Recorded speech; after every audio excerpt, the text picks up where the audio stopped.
ನಿಮಗೆ ಟೇಸ್ಟಿಯಾಗಿರೋ ರೊಟ್ಟಿ ಎಣ್ಗಾಯಿ ಪಲ್ಯ ಬೇಕಾ? ಹಾಗಿದ್ರಲ್ಲಿ ಬನ್ನಿ. ಚುರುಮುರಿ ಇದೆ ಸರ್. ಹಾಂ, ಚುರುಮುರಿ ಮತ್ತು ಆಲೂಗೆಡ್ಡೆ ಬೋಂಡ, ಹೀರೆಕಾಯಿ ಬೋಂಡ, ಮತ್ತು ಇದು ಮೆಣಸಿನ್ಕಾಯಿ ಬೋಂಡ, ಇಷ್ಟು ಮತ್ತು ಇದು ಬಾಳೆಕಾಯಿ ಬೋಂಡ, ಇಷ್ಟು ಮಾಡ್ತಾಯಿದ್ದೆ. ಜಿಲ್ಲಾ ಪಂಚಾಯತ್ ಮ್ಯಾನೇಜರ್ ಆಗಿದ್ದೆ, ರಿಟೈರ್ಡ್ ಆಯಿತು. ರಿಟೈರ್ಡ್ ಲೈಫ್ನ ಈ ಥರ ಬಿಸ್ನೆಸ್ ಮಾಡೋಣ ಅಂತ ಕೈ ಹಾಕಿದ್ವಿ ಸರ್. ರೆಸ್ಪಾನ್ಸ್ ಭಾಳ ಚೆನ್ನಾಗಿದೆ ಈ ಏರಿಯಾದಲ್ಲಿ, ಭಾಳ ಚೆನ್ನಾಗಿ ಬಂದು ಎಲ್ಲರೂ ಭಾಳ ಜನ ತಿಂದು ಚೆನ್ನಾಗಿದೆ ಅಂತ ಹೇಳಿ. ನಂದು ರೊಟ್ಟಿ ಎಣ್ಗಾಯಿ ಪಲ್ಯ ಫ್ರೆಶ್ ಆಗಿರುತ್ತೆ, ಮತ್ತು ಒರಿಜಿನಲ್ ಹ್ಯಾಂಡ್ಮೇಡ್ ಮನೇಲಿ ರೊಟ್ಟಿ ಮಾಡಿಸ್ತೀನಿ, ಜೋಳದ ರೊಟ್ಟಿ, ಮತ್ತು ಎಣ್ಗಾಯಿ ಪಲ್ಯ ನಾನೇ ಪ್ರಿಪೇರ್ ಮಾಡ್ತೀನಿ. ಜನಗಳಿಗೆ ತಕ್ಕನಾಗಿ ಅವ್ರಿಗೆ ಅನುಕೂಲಕ್ಕೆ ತಕ್ಕನಾಗಿ ಪಲ್ಯ ಕೊಡ್ತಾ ಇದ್ದೀನಿ ರೇಟು. ನಾನು ಜೋಳದ ರೊಟ್ಟಿ ಮತ್ತು ಎಣ್ಗಾಯಿ ಪಲ್ಯ ತಗೊಂಡಿದ್ದೀನಿ, ಚೆನ್ನಾಗಿದೆ. ಹೊಸದಾಗಿ ಮಾಡ್ತಾ ಇದ್ದಾರೆ, ಇವತ್ತು ನೋಡೋಣ ಅಂತ ಹೇಳಿ ಮಾಡ್ತಾ ಇದ್ದಾರೆ. ತುಂಬ ಚೆನ್ನಾಗಿದೆ, ಚೆನ್ನಾಗಿ ಮಾಡ್ತಾ ಇದ್ದಾರೆ.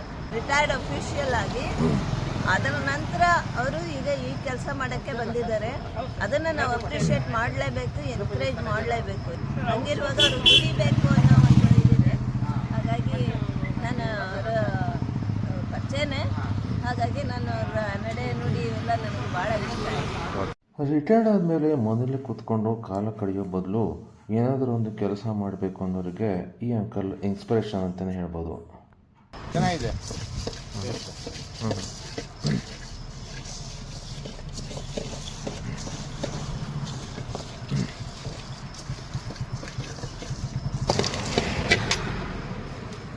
ಯಾರು ಸ್ವಲ್ಪ ಗೊತ್ತಾಗೋವರೆಗೂ